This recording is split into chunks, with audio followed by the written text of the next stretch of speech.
नमस्कार, मैं हूं विनय सिंह। आपका बहुत बहुत स्वागत है। दो महत्वपूर्ण मुद्दे पर बात करेंगे। पहला मुद्दा ये कि आज संस्कृत टीचर नियुक्ति मामले में हाई कोर्ट ने कड़ी फटकार भी लगाई और कंटेम्प्ट ऑफ कोर्ट मुख्य सचिव और प्रधान सचिव के विरुद्ध निर्गत भी कर दिया।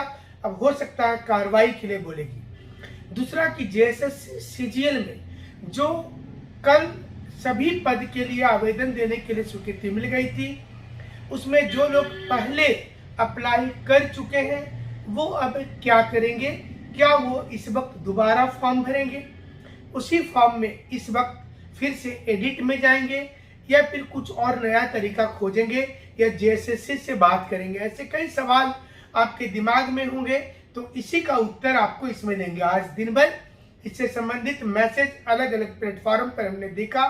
लोगों की ये दुविधा थी कि पहले एएसओ की वैकेंसी में वो लोग भर चुके हैं, अब प्रशाखा पदाधिकारी अथवा प्लानिंग असिस्टेंट में वो भरना चाहते हैं। ऐसे में वो करे तो क्या करे, क्या सही होगा? तो आपको ये बता दें कि झारखंड में आपको जैसा पता है कि एक बार में सब कुछ होता नहीं है। यहाँ बार बार लोगों को तकलीफ देने के लिए सरकार कृत संकल्प है कि वो कैसे भी तकलीफ पहुंचाएगी। कल आपने देखा कि पंचायत सचिव के अभ्यर्थी के शांतिपूर्वक धरना पर जिस प्रकार से जबरदस्ती पुलिस ने बर्बरतापूर्ण कार्रवाई किया, कई लोगों को गाड़ी से बाहर फेंक दिया गया, पुलिस ने जबरदस्ती उठाया वहां से। इसकी आज चारों साइड आलोचना हो रही है, लेकिन इसके बावजूद सरकार कान में तेल डालकर सोई हुई है। जेएसएससी सीजीएल में एक और मौका मिलेगा 8 मार्च के बाद, ये हम आपको 100% बता रहे हैं, क्योंकि उस दिन फिर से एक जजमेंट में सरकार हार जाएगी और जिनकी सर्टिफिकेट झारखंड के अलावा दूसरे राज्य से है वो भी फॉर्म भरने में सक्षम हो पाएंगे। उस समय फिर से मौका मिल जाएगा। फिलहाल बहुत से अभ्यर्थियों ने कहा था कि वो एएसओ में अप्लाई कर चुके हैं, लेकिन सरकार बहुत देर से सारे पद के लिए बोली। हालांकि हम पहला दिन से बोल रहे थे सारे पद पर होगा, तो उस समय गवर्नमेंट ने लागू नहीं किया और बाद में इसे लागू किया। अब स्टूडेंट की दुविधा है कि हम अगर दोबारा फॉर्म फिर से भर देते हैं नया तो क्या होगा। ये गलती नहीं करना चाहिए। अगर आप नया फॉर्म भरेंगे तो वो रिजेक्ट में चला जाएगा और फिर सरकार को मौका मिल जाएगा कि आप उसके नियम के विरुद्ध गए हैं और 2 फॉर्म भर दिए हैं। फिर अभी एडिट का ऑप्शन नहीं आ रहा है तो क्या करें? आप इसमें एकदम से चिंता मत रहिए। आप फिलहाल तो अपनी तैयारी कीजिए और एडिट का ऑप्शन अब 20 तारीख को आएगा। 20 से लेकर 22 मार्च तक उस दिन आप एडिट ऑप्शन में जाएंगे, क्योंकि उस दिन एडिट का ऑप्शन सारे लोगों के लिए आ जाएगा। जो लोग पहले भी फॉर्म भर चुके हैं, जिनको पहले भी बहुत सी चीजों पर दिक्कत हो गई है, वो उसमें फॉर्म भर सकते हैं। इस वक्त अगर आप भरे गए फॉर्म में छेड़छाड़ करेंगे तो आपका आईडी रजिस्ट्रेशन ब्लॉक हो जाएगा और ये बाद में दिक्कत की बात हो जाएगी। आपको भी पता होगा कि सरकार झारखंड में बच्चों को छांटने का तरीका खोजती है, मतलब उसे लेने का तरीका नहीं खोजती है। वो हर एक चीज ऐसा करना चाहती है जिसमें स्टूडेंट स्वयं से गलती कर दे और उनका फॉर्म रिजेक्ट हो जाए।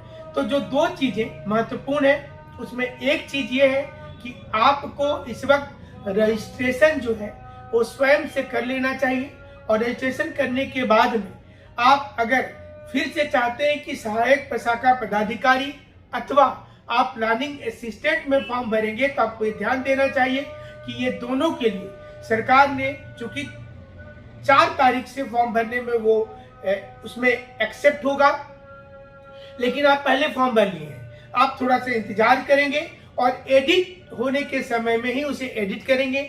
नया फॉर्म फिर से नहीं भरिएगा। जो लोग 2019 में फॉर्म भर चुके थे, 15-16 में भर चुके थे, 15-16 वाले का रजिस्ट्रेशन जरूर से मांगेगा। 19 वाले जो लोग फॉर्म भरे थे उनका भी रजिस्ट्रेशन मांग रहा था। जो लोग नया सिरा से फॉर्म भर रहे हैं और जिनकी उम्र सीमा वर्तमान में बच रही है, उनको 19 अथवा कोई दूसरा साल लिखने का जरूरत नहीं है। वो सिर्फ आज के डेट पर ही फॉर्म भर देंगे। तो आप उस दुविधा को हटा दीजिए। ये गवर्नमेंट की समस्या है और गवर्नमेंट को ये पता है कि हाई कोर्ट से निर्देश मिलने के बाद ही वो सारा कुछ कर रही है।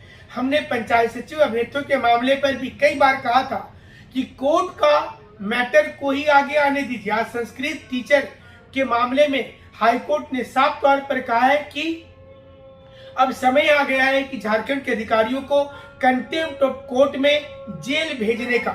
हाईकोर्ट ने यह भी नाराजगी जताई कि उसके लाख कहने के बाद भी गैर अनुसूचित जिला में अभी तक नियुक्ति नहीं हुई है, जो कोर्ट के आदेश का घोर उल्लंघन है और न्यायालय की अवमानना होती है।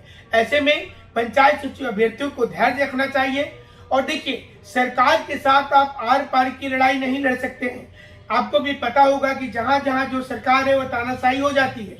ऐसे में कोर्ट एक अच्छा विकल्प होता है। कोर्ट में जब अवमानना का केस हो रहा है तो जान जोखिम में डालकर हमें नहीं लगता है कि आंदोलन में एकदम जान की बाजी लगा देना। हालांकि मजबूरी है झारखंड में बच्चों का, और यही कारण है कि मजबूरी के चलते सैकड़ों की संख्या में दूर दराज से बच्चे झारखंड की राजधानी में पहुंचे और उन्होंने जब शांतिपूर्वक विधानसभा तक जाने की कोशिश की तो उन्हें रोका गया।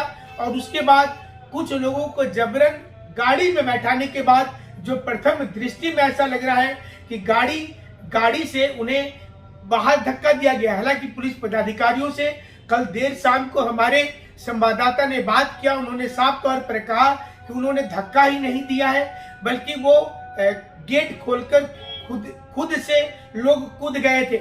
इस बात में सच्चाई नजर नहीं आती है कि कोई व्यक्ति अपनी जान को जोखिम में डालकर पुलिस की गाड़ी से क्यों कूदेगा। उसे पता है कि जब हम कूदेंगे तो हमारे सर में और शरीर के बाकी अंग में चोट लग सकती है। उस समय गाड़ी की स्पीड तकरीबन 30 से 40 की रही होगी, लेकिन उस बीच में भी काफी चोट स्टूडेंट्स को आई है। तो हमें लगता है कि इस पर तुरंत कार्रवाई करने की जरूरत है। जो इसमें पुलिस अधिकारी है उन पर कार्रवाई किया जाए। और पुलिस के जीप में आमतौर पर वहां भी एक सीसीटीवी लगा रहता है, तो हमें लगता है कि उससे जो वहां कैमरा लगा हुआ था गाड़ी में, उसकी फुटेज जारी करनी चाहिए, जिसमें ये समझ में आए कि क्या जो आरोप पुलिस लगा रही है कि वो गाड़ी का गेट खोलकर कोई खुद से कूद गया या फिर पुलिस ने जबरन धक्का दिया, क्योंकि वहां पर एक दूसरे कैंडिडेट भी बैठे हुए थे। तो यहाँ पर धक्का किसकी ओर से दिया गया, इसकी जांच बहुत जरूरी हो जाती है। और झारखंड में इसलिए भी जरूरी है क्योंकि पुलिस ऐसा करना चाहती है कि आने वाले समय में इतना डर पैदा कर दिया जाए कि कोई भी स्टूडेंट कभी भी फिर भूल करके भी किसी आंदोलन में नहीं जाए। लेकिन आप जानते ही होंगे कि अगर आजादी की लड़ाई भारत में लड़ी गई थी तो ये सोच के नहीं लड़ा गया था कि कुछ लोग घायल हो जाएंगे, कुछ लोग को पुलिस फंसा देगी तो फिर वो डर से नहीं निकलेंगे। आज युवा रोजगार के लिए काफी परेशान है और यही कारण है कि उन्हें जब मौका मिलता है तो आंदोलन करते हैं। और ये दुविधा की भी बात है, दुखद बात भी है कि झारखंड में अपनी नौकरी को लेने के लिए इतना बार सड़क पर जाकर आंदोलन किया जाता है, तो ये बहुत बड़ी बात होती है। हमारे साथ आप इसी प्रकार से जुड़े रहेंगे। हमारे साथ जुड़ने के लिए आप सभी का शुक्रिया, धन्यवाद। हमारे चैनल पर नए हैं तो सब्सक्राइब जरूर कर लीजिएगा और जहां कहीं भी दिक्कत हो तो मैसेज कीजिएगा।